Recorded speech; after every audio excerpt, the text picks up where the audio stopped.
जिथे जिथे शक्य आहे ते संपावं आणि जे 2-3 उदाहरणं सांगितली अशी स्थिती आहे त्या ठिकाणी नंतर पुन्हा एकदा सिनियर लोकांनी बसावं, शक्यतो बाहेर राज्यातल्या, आणि ती प्रक्रिया आता लवकर सुरू होईल. साहेब, काल तुम्ही असं म्हटलं की राहुल गांधी कधी सहभागी होत आहे या प्रक्रियेमध्ये? आता त्यांचे भारतीय जोडो ही यात्रा सोडून कधी प्रक्रियेत सहभागी होत आहे? त्याच्यामध्ये खरगे हे सहभागी होतात काँग्रेस पक्षाच्या वतीनं, ते पक्षाचे अध्यक्ष आहेत. साहेब, काल तुम्ही म्हटलं की 39 जागावर महाराष्ट्रात एक झालेलं आहे, तर राहिलेल्या कुठल्या जागा आहेत आणि त्या 39 मध्ये कोल्हापूर सांगणार नाही, ते मी आता सांगणार नाही. पण एक असं आहे की ते जे महाराष्ट्रातलं डिस्कशन आहे त्याच्यात मी असंच नाही. त्याची जी कमिटी आहे त्याच्यामध्ये आमच्याकडनं जयंत पाटील आहेत, त्याच्यानंतर काँग्रेस पक्षाचे अध्यक्ष डॉक्टर ते त्याच्यामध्ये आहे, शिवसेनेच्या वतीनं संजय राऊत आहेत, असे हे लोक ते बसतात.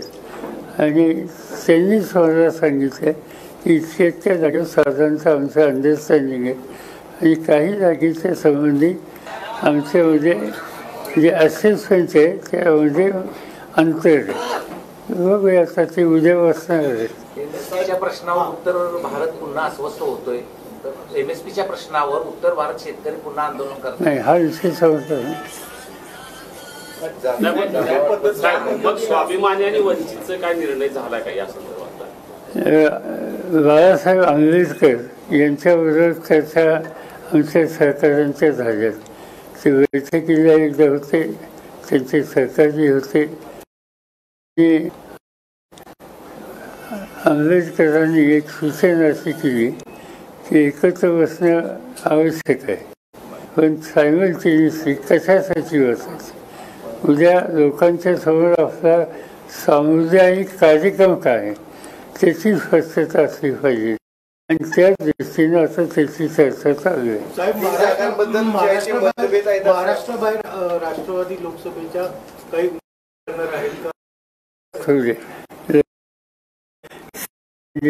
आहे, आता खासदार आहे, असे काय काय ठिकाणी मध्यंतरी तुम्ही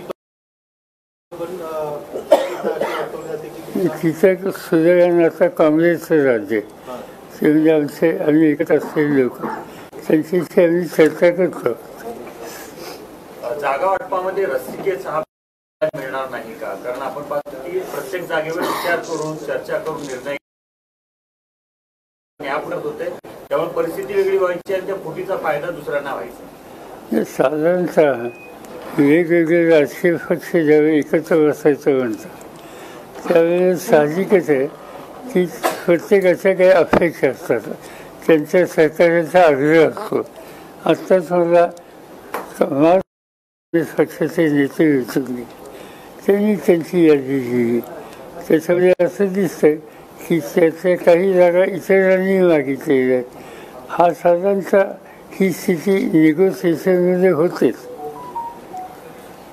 3 जागांबद्दल वाद सुरू आहेत, चर्चा सुरू आहेत त्याच्यावरती अजून जास्त वरिष्ठांसोबत आणि चर्चा होणार आहे. काल मी म्हटलं त्या जागा नेमक्या कुठल्या आणि त्याची बैठक उद्या तुम्ही नका सांगू, काही चिंता करू नका माझी, हे लोक काय तर ही चर्चा त्यांची उद्या असेल. उद्या बसतील बघूया 2-3 दिवसात काहीतरी मार्ग नाही. अशोक पवारांसारखे अशोक चव्हाणांसारखे नेते चर्चेमध्ये असतात, अचानक उठतात, तिकडे जातात. अजूनही काही नेते असे आहेत असं वाटतंय का? कारण चर्चा जी आहे, चर्चा केली जाते ती सगळी बाहेर जाऊ शकते तुमची. असं आहे की अशोक चव्हाणांच्या बद्दलचं हे उदाहरण आम्हा सगळ्यांना थोडं आश्चर्यकारकच, पण मला स्वतःला तितकं आश्चर्यकारक वाटत नाही. आणि त्याचं कारण भाजपने एक परफॉर्मन्स आणि विरोधकांच्याबद्दलची त्यांची मतं याचा एक व्हाईट पेपर काढला आणि त्याच्यामध्ये आदर्श सोसायटी आणि अशोक चव्हाण यांचा उल्लेख त्या ठिकाणी झाल्याच्या नंतर साधारणतः आम्हाला असं वाटायला लागलं की कदाचित ही एक प्रकारची धमकावणी असण्याची शक्यता आहे आणि ती धमकावणी असली तर त्याचे परिणाम काय होतील ते परिणाम झाले. साहेब, याला एक जोडून प्रश्न विचार आहे. महाविकास आघाडीमध्ये काही संभ्रमावस्था निर्माण व्हावी म्हणून काही बातम्या मुद्दाम हे केल्या जातात, विरोधक. अशोक चव्हाण ज्यावेळी गेले तिकडे भाजपमध्ये त्यावेळी 1-2 दिवस बातमी येऊन गेली की आता राष्ट्रवादी काँग्रेसमध्ये विलीन होणार किंवा तुमची एकी होणार. 2 येऊन गेल्या. असं की काँग्रेस आणि आम्ही आज एकत्रच काम करतोय. काँग्रेस आणि उद्धव ठाकरे याच्यामध्ये काही आमच्यात वेगळेपणा असतात आणि त्यामुळे साहजिकच अनेक वेळा आम्ही एकत्र बसतो, चर्चा करतो. याचा अर्थ विलीनीकरण होण्याची आवश्यकता नाही. काल सुप्रीम कोर्टाने चंदीगडच्या मेयरच्या इलेक्शन बद्दल जे घड्याळाचे कायदे मागे फिरवलेले आहेत, तर एकंदरीत अशा वातावरणामध्ये म्हणजे आपली प्रतिक्रिया काय आहे? असं आहे की हे जे चंदीगडचं उदाहरण आहे, चंदीगडला झालं काय, आपचे काही लोक निवडून आले, भाजपचे काही निवडून आले, लोक निवडून आले. याचे स्पष्ट बहुमत नव्हतं. तिथं जे राज्य निवडणूक आयोगाच्या वतीनं ज्यांच्यावर जबाबदारी सोपवली होती इलेक्शन कंडक्ट करायची, त्यांनी आपच्या लोकांचे आणि काँग्रेसच्या लोकांचे 8 मतं वाद ठरवली आणि वाद सगळ्यांच्या समोर मतपत्रिकेचं ते मत काढलं आणि त्याच्यावर खुली मारली आणि ते मत बाद केलं. आता हे 100% बेकायदेशीर कृत्य होतं. शेवटी आम्ही लोकांनी सांगितलं आपण कोर्टात जा. कोर्टात गेले आणि कोर्टाने अत्यंत गंभीर भाषेत त्या यंत्रणेला ताशेरे मारले. ती सगळी मतं ग्राह्य धरली आणि ग्राह्य धरून काल आपचा महापौर हा झाला. सत्तेचा गैर कसा करतात याचं उत्तम उदाहरण हे चंदीगडचं होतं आणि कोर्टाने त्या संबंधीची आपली तीव्र मतं मांडलेली आहेत. याच्यातून एक गोष्ट स्पष्ट होते, आजचे राज्यकर्ते कोणत्याही मार्गाने अपोजिशनला कसं बाजूला करता येईल हे प्रयत्न करतात. आगामी निवडणुकामध्ये सुद्धा अशा पद्धतीनं दुरुपयोग होऊ शकतो असा संशय वाटत नाही आपल्याला? नाही, संशय नाही. आमच्या आता राष्ट्रवादी त्याचा अध्यक्ष मी आहे, त्या संबंधीचा निकाल असाच घेतला. मागणी काय केली, निकाल काय घेतला, पक्षाचं स्थापना मी केली. तो पक्ष आमच्या हातातनं काढून दुसऱ्यांना दिला. याच्यावर त्याची चिन्ह आमचं घड्याळ होतं आणि त्याच्यात आम्ही कोर्टात गेल्याच्या नंतर काल निर्णय आला की हा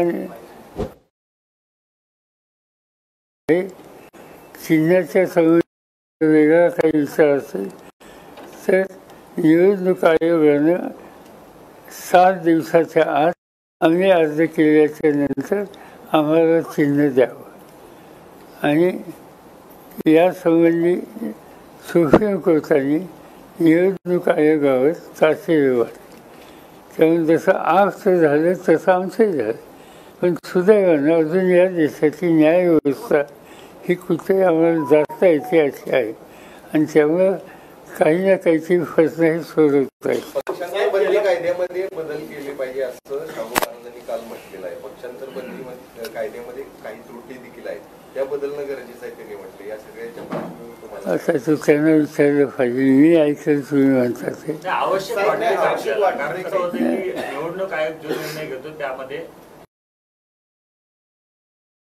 नाही कसं आहे, आता इलेक्शनची प्रक्रिया संपेपर्यंत आता काही फारसं करता येणार नाही. संपल्याच्या नंतर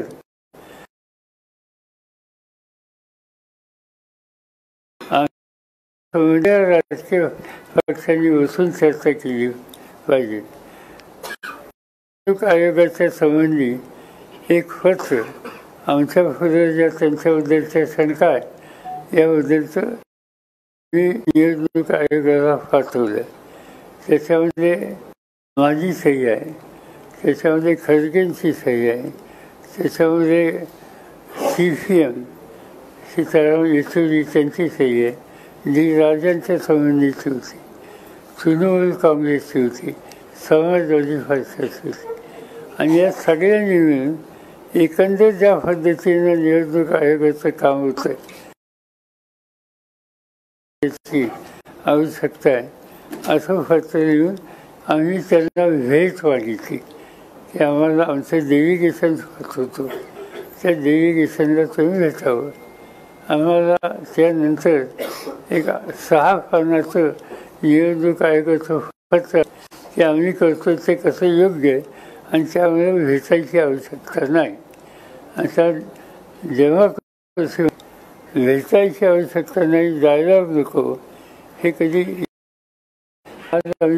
काही करू शकतो. महाराष्ट्रातलं चार त्यामध्ये कोल्हापूरची जागा आहे का? कारण सतीश पाटील जे ते काँग्रेसच्या जागेसाठी साहेबांनी सांगितलं तो निर्णय खालच्या लोकांच्यावर आहे.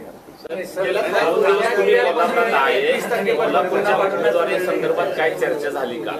तुम्ही 2 पण झाली चर्चा झाली तर कोल्हापूरच्या उमेदवारी संदर्भात काय फीडबॅक मिळाला का? चर्चा झाली का? नाही काय मी काही चर्चा केली. आम्ही लोक बसलो होतो याच्या घरी. असं की काय चर्चा झाली का? आता आम्ही काय ते जेवण चांगलं होतं.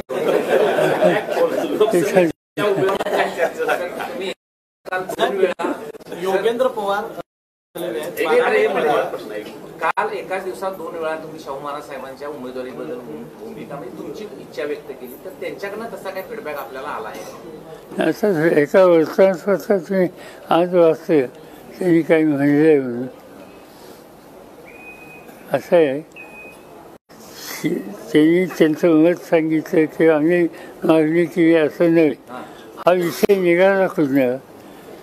संजय राऊतने एक 8 दिवसाच्या पूर्वी एक स्टेटमेंट केलं आणि त्यांनी एकत्र बसून याचा विचार करावा अशी सूचना केली. त्याच्यामुळे ही चर्चा सुरू झाली आणि ती चर्चा आमच्यामध्ये नव्हती. आमच्यामध्ये चर्चा दुसरीच होती. आता आणखीन एक पक्ष इथं निघाला आहे पॅलेसमधनं, तर त्याच्याबद्दलची चर्चा बाहेर होती.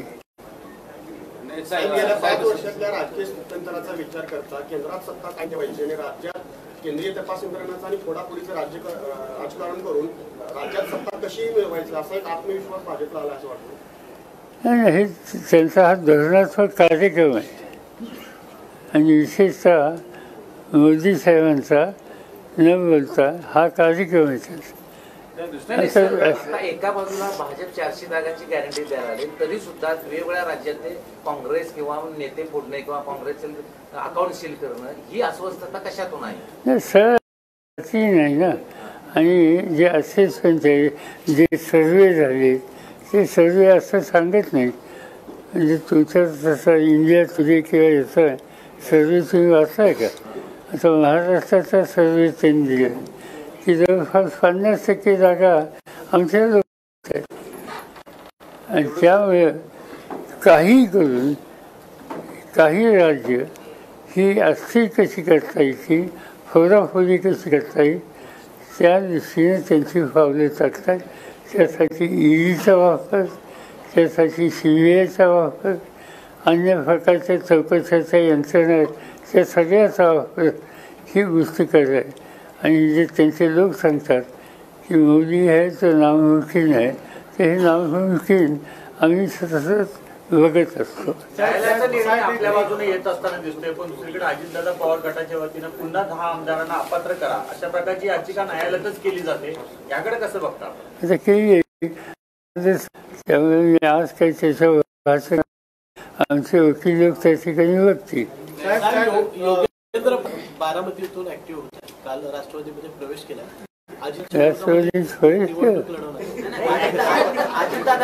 अजितदादांसोबत होते ते, मात्र त्यांनी आता अजितदादांपासून बाजूला राहून वेगळं युवा संवाद कार्यक्रम आपल्यासोबत आलेले आहे. आधीची राजकारणात होते हेच मला माहिती. ते व्यावसायिक आहेत, त्यांचा स्वतःचा मोठा व्यवसायांची करतात. ते अजितदादांच्या पेक्षा धाकटे जे भाऊ जे आहेत त्यांचं नाव श्रीनिवास, त्यांचे अमेरिकेतून शिकून आलेले आणि राजकारणात नसतात. आले तर स्वागत होईल का? आता कुणी एखादी भूमिका घेतली तर त्या भूमिकेच्या संबंधी वेगळं होतं कारण त्यांना करायची इच्छा असेल तर अधिकार आहे. 272ची मॅजिक भाजप न देण्यासाठी काँग्रेसचा आलेख वाढला पाहिजे किंवा काँग्रेसचा परफॉर्मन्स वाढला पाहिजे तज्ञांचं मत आहे. आणि आता जी राहुल गांधींची भारत जोडो न्याय यात्रा सुरू आहे त्याचा कुठं इम्पॅक्ट पडेल असं तुम्हाला वाटतंय का? तुमचं असेसमेंट काय आहे? असं आहे की राहुल गांधींची जी पदयात्रा आहे ती 2 भागात आहे. एक पहिला टप्पा गेला आणि आता दुसरा टप्पा. पहिल्या टप्प्यानंतर कर्नाटकातली निवडणूक झाली. कर्नाटकामध्ये भाजपचं राज्य होतं आणि तिथं आज काँग्रेस सत्तेवर आहे. याचा अर्थ त्यांचा दौरा जो आहे, यात्रा जो आहे, त्याचा परिणाम हा काहीतरी होतोय असं दिसतं. कांदा निर्यात बंदी जी आहे 31 मार्चपर्यंत वाढवलेली आहे, याकडे कसं बघता? कांदा निर्यात बंदी वाढवलेली आहे. असं आहे की त्याचं प्रत्येक गोष्टीच्या बद्दल सरकारचे निर्णय अत्यंत चुकीचे. एक तर कांदा निर्यातीला बंधन घालायचं काही कारण नाही. काय त्याच्यामुळे काही फार बिघडलं असतं असं नाही. मला आठवतं आहे की मी शेतीमंत्री असताना कांद्याचे भाव वाढले आणि भाजपचे लोक सभागृहामध्ये गळ्यात कांद्याच्या माळा घालून आले आणि दंगा केला. स्पीकरने मला आदेश दिला की तुम्ही स्पष्टीकरण करा. मी सांगितलं की हा जिरायत शेतकऱ्याचा पीक आहे. कांदावाला कोणी फार मोठा बागायतदार नसतो. कधी नाही तर त्याला 2 पैसे मिळाले तर त्यासाठी एवढा दंगा करायचं कारण नाही. आणि तुम्ही गळ्यात कांद्याच्या माळा घाला नाही तर कवड्याच्या माळा घाला. मी या कांदा उत्पादकांना मदत करणार आणि त्यामध्ये बंदी मी अजिबात घालणार नाही. तुम्ही बोललो नाही. असं की काही गोष्टीच्या बद्दल सरकारने संवेदनशीलपणाची भूमिका घेतली आहे. आता कोल्हापूर जिल्हा हा साखर ऊस उत्पादन करणारा शिकवणारा जिल्हा. प्रधानमंत्र्यांनी जाहीर केलं की तुम्ही साखर जशी करता तसे इथेनॉल करा. अनेकांनी इथेनॉलचे प्लॅन्ट टाकले. आता दुसरी अर्ज अशी काढली की डायरेक्ट तुम्ही इथेनॉल करायचं नाही. प्रश्न असा आहे कारखाने उभे राहिले आणि त्याचा कच्चा माल ऊस त्याच्यापासून काही कारखानदारी नवीन प्रॉडक्ट सरकारने सांगितलं काढू इच्छितो त्याच्यावर आता बंदी आली. ते कारखाना टाकायला 100 कोटीचं कर्ज घेतलं त्याचं काय करायचं? तसंच हा कांद्याच्या निर्यातीचं. कांद्याच्या निर्यातीला विशेषतः मोठं मार्केट हे बांगलादेश आहे आणि लोकांनी करार केले तिथे. आणि करार केल्याच्या नंतर आता सरकारने बंदी घातली, नंतर उठवली. काल इच्छेचे तो रसवताना शेती अर्थव्यवस्थेला अत्यंत घात आहे. माझं स्वतःचं एक उदाहरण सांगतो. मी श्रीलंकेला गेलो, शेतीमंत्री होतो देशाचा. आणि तिथे गेल्याच्या नंतर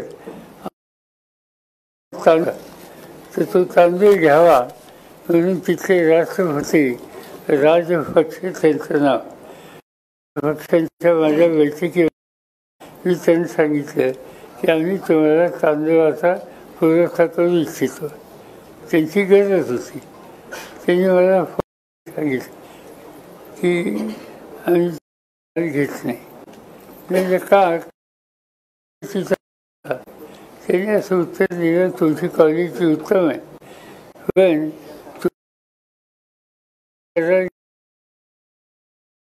त्याच्या किमती वाढल्या की तुम्ही लगेच बंदी घालता आणि त्याचा परिणाम आम्ही घेणार होतो आणि तुमची गरज वाढवणार होतो.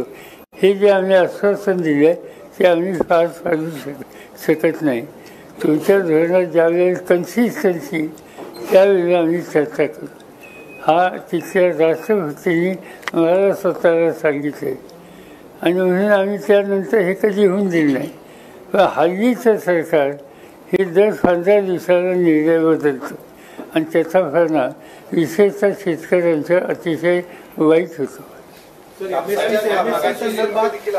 MSP संदर्भात केंद्रानं जो प्रस्ताव ठेवला होता की काही अन्नधान्य असतील त्यांना 5 वर्ष आम्ही खरेदी करू असे गॅरंटी दिली होती, परंतु तो प्रस्ताव मान्य झाला नसल्यामुळे आज पुन्हा एकदा शेतकरी दिल्लीकडे जाण्याच्या तयारीत आहे. मी जे सांगितले कारण त्यामुळे पंजाब, हरियाणा, वेस्टर्न UP इथे शेतकरी अतिशय अस्वस्थ आहेत.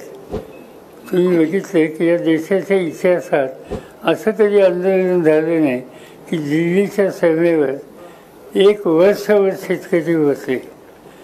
दिल्लीचा उन्हाळा अत्यंत कडक असतो, दिल्लीची थंडी अत्यंत कडक असते आणि सवण घेतलेले लोक 1 वर्षभर हजारोच्या संख्येनं तिथून जातात. ही काही साधी गोष्ट नाही आणि त्यांची मागणी MSPची होती आणि त्यानंतर त्यांच्या मागण्या काही प्रमाणात सरकारने पुऱ्या केल्या, ते उठले आणि आता त्यांची जी तक्रार आहे प्रत्यक्ष खरेदी करायची वेळ आली त्यावेळेला केंद्र सरकार पुढे येत नाही म्हणून पुन्हा सुरू झाली. याचा अर्थच हा आहे की या सरकारच्या धोरणात दडपतपणा आहे आणि उत्पादन करणारा जो कष्टकरी शेतकरी आहे त्याला न्यायाची भूमिका नाही. तुम्ही जे सांगितलं साहेब एक मगाशी तुम्ही सांगितलं पक्षांतर बंदी कायद्यासंबंधी मागूया, पण त्या आता हे या नवीन कायद्यासंबंधी ज्यांनी महाराष्ट्राच्या बाबतीत 2 निकाल दिले, राहुल नार्वेकर त्यांची अध्यक्षपदी नियुक्ती केलेली आहे या समितीच्या अध्यक्षपदी. मग हा नवीन येणारा कायदा असं वाटते का? असं आज काही सांगता येईल त्याच्यात, कारण आजच राहुल नार्वेकरांच्या आमच्याबद्दलचं निर्णयाचं युद्ध आमच्या विरोधकांनी हायकोर्टात जायचा निर्णय घेतला आहे.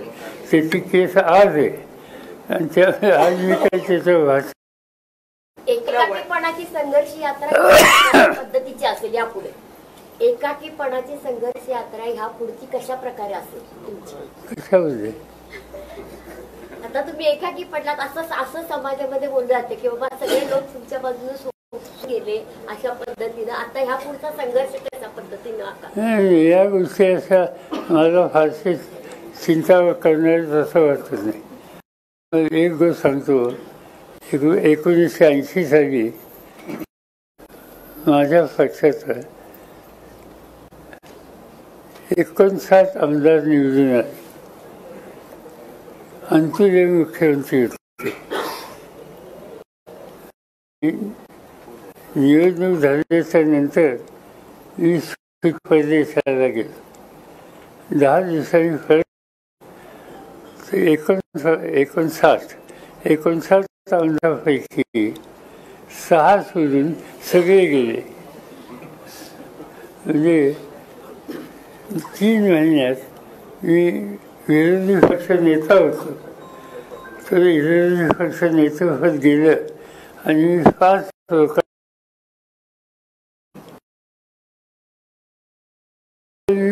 काम केलं आणि त्यानंतर जी निवडणूक 5 वर्षांनी झाली त्या गेले होते त्यातले 95% आमदार पराभूत झाले आणि आमचे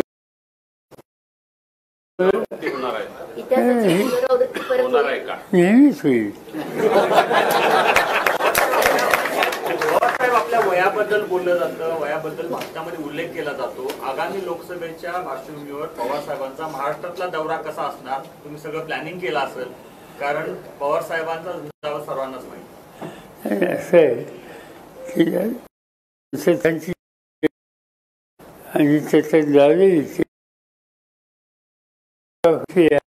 आम्हाला घ्यायच्याबरोबर सगळ्यांचा एकत्रित बसून जो कार्यक्रम केले त्या कार्यक्रमाप्रमाणे दौरी होती. आणि माझा प्रयत्न हा आहे की देशात राज्याच्या सगळ्या भागात शक्य ते चक्कर टाकायची. परवा अमित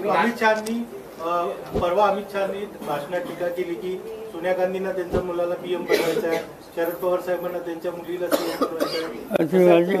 माझी मुलगी असलेली उभी राहत नाही, तीनदा विधानसभेला नाही ती लोकसभेला निवडून झाली. आणि आता त्यांना माहिती आम्ही त्यांना कळलं पाहिजे. पण ते अशा प्रकारे नॅरेटिव्ह सेट करतायत की यांच्या काळजी आहे फक्त, यांना बाकी लोकांची काळजी नाही अशी त्यांची होती. आधी एका कुटुंबातले 2-2 लोक कसे आहेत आणि किती, त्याचा काय निर्णय घेणार. मनोज जरांगे पाटील जे ते आज पुन्हा एकदा आपली भूमिका मांडणार आहेत, आंदोलनाची पुढची दिशा देखील ते ठरवणार आहे. खरं तर जे आम्हाला आरक्षण दिले ते मान्य नाही आणि ते टिकणार देखील नाही अशी देखील त्यांची काय माहिती नाही. पण साधारणतः कायदेशीर सल्ला याबाबतीत जे देतात त्यांच्या मनात शंका आहे. माझ्या मनात ते हा प्रश्न सुचला तर मला आनंद आहे. पण जे विधेयक पास केलं एक्झॅक्टली असंच विधेयक 2018 असं हे 14 आणि 18 नाही सुचलेलं असताना 14ला 2014ला केलेलं होतं. ते हायकोर्टातच विजय झालं. त्यानंतर देवेंद्र फडणवीस आल्यामुळे हाच धुळीत मांडलं. ते हायकोर्टात मंजूर झालं, सुप्रीम कोर्टात नामंजूर झालं आणि आज एक्झॅक्टली तेच बिल या ठिकाणी काल पास केलेले. आता या सगळ्या मंडळींनी विरोध केला नाही. त्याचं कारण आहे की जरी काय असले ते यात सुचत असेल तर विरोधासाठी विरोध नको ही भूमिका आमच्या सगळ्या विरोधी मित्रांनी घेतली आणि एक वर्षाने हा निर्णय घेतला. पण कदाचित तुम्ही बघत असाल की घटनेचे जाणकार आहे. त्यांचंही स्टेटमेंट काल होतं की हे तिकडं काय होतं. साहेब, बारामती लोकसभा मतदारसंघात संभाव्य सुप्रिया सुळे विरोधात सुनेत्रा पवार अशी एक लढत होणार आहे. पहिल्यांदाच आपल्या पवार घराण्यात 2 सदस्य एकमेकांविरोधात लढणार आहेत.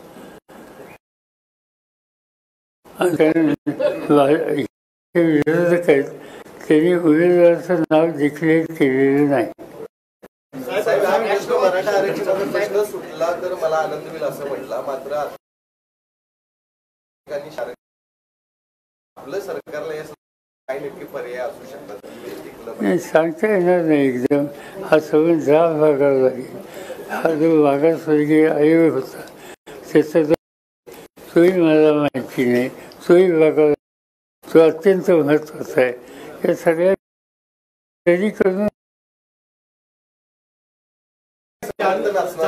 जनगणना करून 50%ची अट जी आहे येईल असं काही जाणकारांचंही मत आहे आणि काँग्रेसनेही तसं आपल्या ह्याच्यातून कॅम्पेन मधून सुरू केलेलं आहे.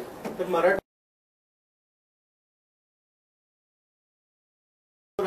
ही आम्हाला लोकांची मागणी, त्याच्यात काही 2 मतं नाही. एक घटक पक्षांची त्याच्यामध्ये वेगळी मतं आहेत.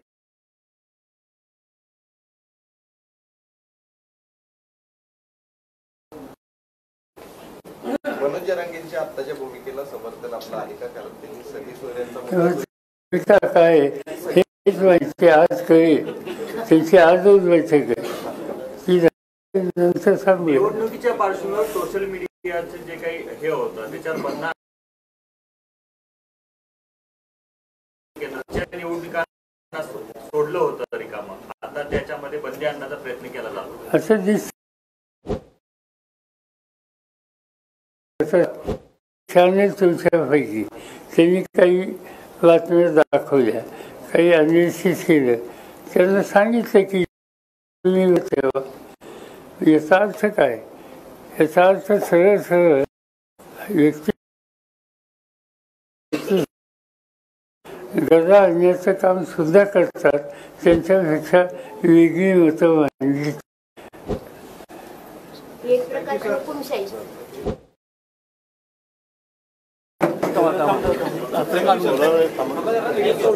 गरजा हिंदुस्तान चॅनलला सबस्क्राईब करा आणि ताज्या घडामोडी जाणून घेण्यासाठी बेल आयकॉनवर प्रेस करा.